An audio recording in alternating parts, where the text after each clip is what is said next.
ಕೋಲಾರ ಜಿಲ್ಲಾ ಸಮಗ್ರ ಅಭಿವೃದ್ಧಿಗಾಗಿ ಹಾಗೂ ಕೋಲಾರ ಜಿಲ್ಲಾ ಸಿಪಿಐ ಎಂನ 18 ಬಹಿರಂಗ ಸಮ್ಮೇಳನ ಕಾರ್ಯಕ್ರಮ ಶ್ರೀನಿವಾಸಪುರ ಪಟ್ಟಣದ ಪುರಸಭೆ ವ್ಯಾಪ್ತಿಯ ಆವರಣದಲ್ಲಿ ಹಮ್ಮಿಕೊಳ್ಳಲಾಗಿತ್ತು.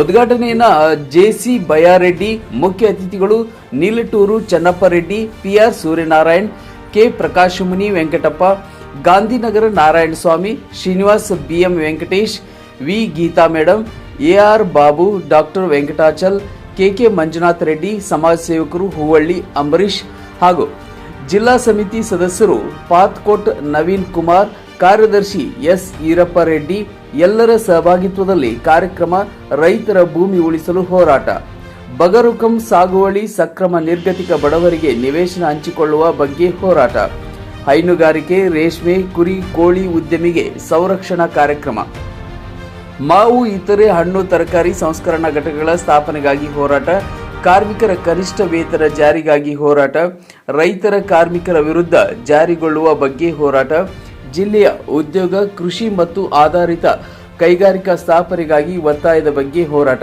ಹೀಗೆ ಹಲವಾರು ವಿಚಾರಗಳ ಬಗ್ಗೆ ಕಾರ್ಯಕ್ರಮದಲ್ಲಿ ಹಮ್ಮಿಕೊಳ್ಳಲಾಗಿತ್ತು.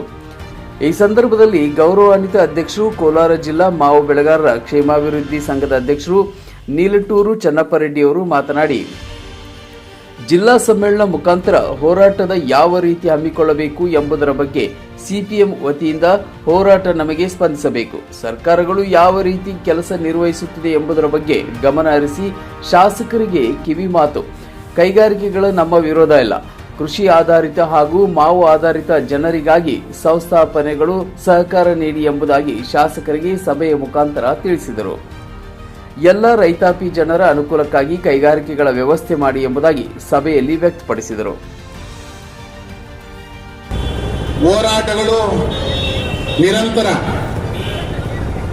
ಹೋರಾಟಗಳಿಂದಲೇ ನಾವು ಜಯ ಗಳಿಸಬೇಕಾದ್ರೆ ಅಂದ್ರೆ ಯಾವುದೇ ಒಂದು ಕಾರ್ಯವನ್ನು ಕೈಗೆತ್ತಿಕೊಂಡು ನಾವು ಹೋರಾಟ ಮಾಡಿನೇ ಪಡಿಬೇಕಾದಂತ ಪರಿಸ್ಥಿತಿ, ದುಸ್ಥಿತಿ ಈ ದೇಶ ಮತ್ತು ಈ ರಾಜ್ಯದಲ್ಲಿ ಒದಗಿ ಬಂದಿದೆ.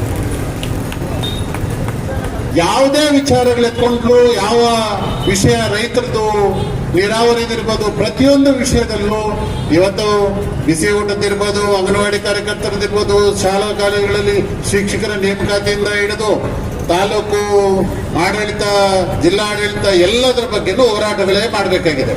ಆದ್ರೆ ನಾವು ಹೋರಾಟಗಳು ಮಾಡಿನೇ ಕಣ್ತರಿಸಬೇಕಾದ್ರೆ ಇನ್ನು ಸರ್ಕಾರ ಮಾಡ್ತಕ್ಕಂಥ ಕೆಲಸ ಏನು?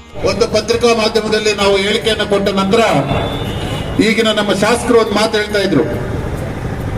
ಯಾವುದೋ ಒಂದು ಸಭೆಯಲ್ಲಿ ಮಾತಾಡ್ತಾ, ನಾವು ಒಂದು ಕೈಗಾರಿಕಾ ಪ್ರದೇಶ ಮಾಡಬೇಕು ಅಂದ್ರೆ ಇಲ್ಲಿ ಎಲ್ಲರೂ ನಮಗೆ ತೊಂದರೆ ಮಾಡ್ತಾ ಇದ್ದಾರೆ, ವಿರೋಧ ವ್ಯಕ್ತಪಡಿಸ್ತಾ ಇದ್ದಾರೆ ಅಂತ.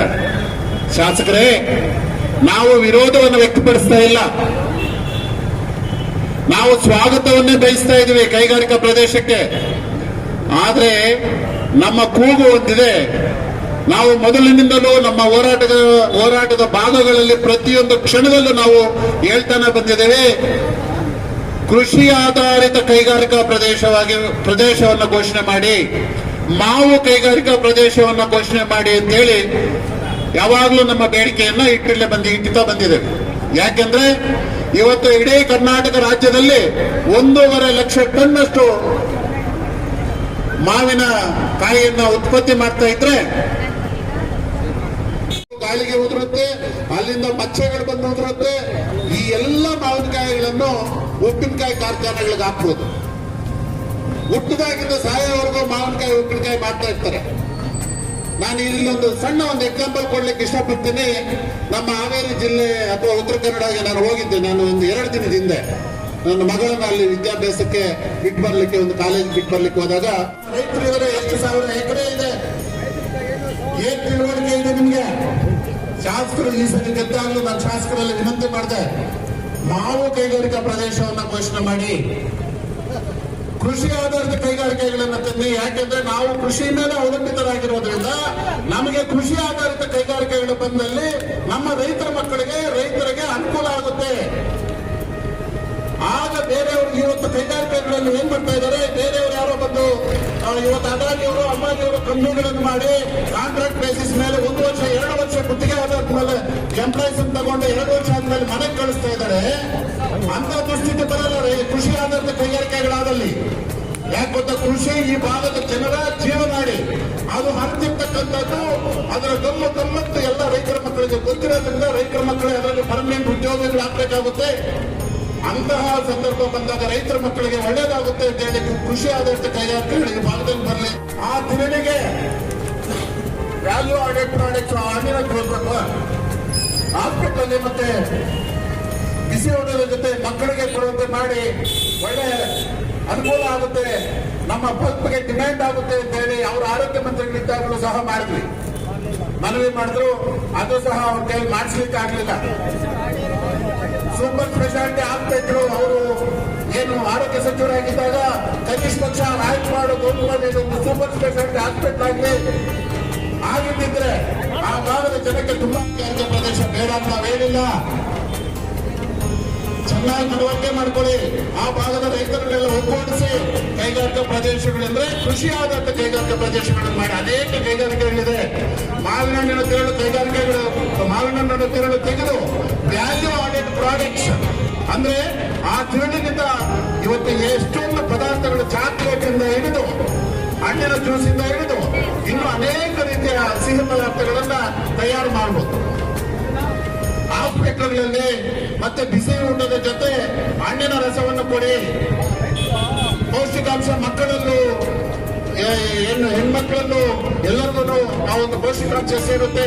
ಅದನ್ನು ಕೊಟ್ಟಾಗ ಮಾವಿನ ಹಣ್ಣಿಗೆ ಬೆಲೆ ಏನು ಡಿಮ್ಯಾಂಡ್ ಜಾಸ್ತಿ ಆಗುತ್ತೆ ಬಲ್ಪ್ಗೆ ಅಂತ ಹೇಳಿ ನಾವು ಸರ್ಕಾರದಲ್ಲೂ ಸಹ ಅನೇಕ ಸರಿ ಡಿಮ್ಯಾಂಡ್ ಅನ್ನು ಇಟ್ಟಿದ್ವಿ. ಈ ಭಾಗದಲ್ಲಿ ಆಯ್ಕೆ ಆಗಿದ್ದೀರಾ, ಲೋಕಸಭೆಗೆ ಆಯ್ಕೆ ಆಗಿದ್ದೀರಾ, ಇದರ ಬಗ್ಗೆ ಮುಖ್ಯಮಂತ್ರಿಗಳ ಗಮನ ತನ್ನಿ. ಕೃಷ್ಣಾ ನದಿ ನೀರು ನಮ್ಮ ಪಾಲನೆ ಇದೆ. ಕೋಲಾರ ಜಿಲ್ಲೆಯ ಜನ, ಕೋಲಾರ ಜಿಲ್ಲೆಯ ರೈತರು ಕೃಷಿಯನ್ನೇ ಅವಲಂಬಿತರಾಗಿ ಜೀವನ ಮಾಡ್ತಾ ಇದ್ದಾರೆ. ನಮ್ಮ ನಾಡು ಚಿನ್ನದ ನಾಡು, ನಾವು ಚಿನ್ನವನ್ನು ಬೆಳೆದು ಕಳಿಸ್ತೇವೆ, ನಮ್ಗೆ ಕೃಷ್ಣಾ ನದಿ ನೀರು ತಂದು ನಮ್ಮ ಕೆರೆಗಳನ್ನು ತುಂಬಿಸಿ ಅಂತ ಕೇಳಬೇಕಾಗಿ ಬಂದಿದೆ. ಈ ಜಿಲ್ಲೆಯ ಜನಪ್ರತಿನಿಧಿಗಳಿಗೆ ಮನವರಿಕೆ ಮಾಡಬೇಕು ಅಥವಾ ನಾವು ಎಚ್ಚರಿಕೆ ಗಂಟೆಯನ್ನು ಕೂಡ ಕೊಡಬೇಕಾದಂತ ಸಂದರ್ಭ. ಈಗಲಾದರೂ ಎಚ್ಚೆತ್ತುಕೊಂಡು ಕೃಷ್ಣಾ ನದಿಯ ನೀರು ನಮ್ಮ ಪಾಲನ್ನ ವಿಧಾನಸೌಧ ಮತ್ತೆ ಲೋಕಸಭೆಗಳಲ್ಲಿ ಕೇಳಿ ನಮ್ಮ ಕೃಷ್ಣಾ ನದಿ ನೀರನ್ನು ತಂದು ನಮ್ಮ ಕೆರೆಗಳು ತುಂಬಿಸಿ ಅಂತ ಹೇಳಿ ಅವರನ್ನ ಈ ವೇದಿಕೆ ಮುಖಾಂತರ ನಾವು ಹೋರಾಟ ಮಾಡಬೇಕಾಗಿದ್ದು ಸಹ ನಾನು ನಮ್ಮ ಸಂಘಟನೆಗಾರರಲ್ಲಿ ವಿನಂತಿಯನ್ನು ಮಾಡಿಕೊಳ್ತಾ ಇದ್ದೀನಿ.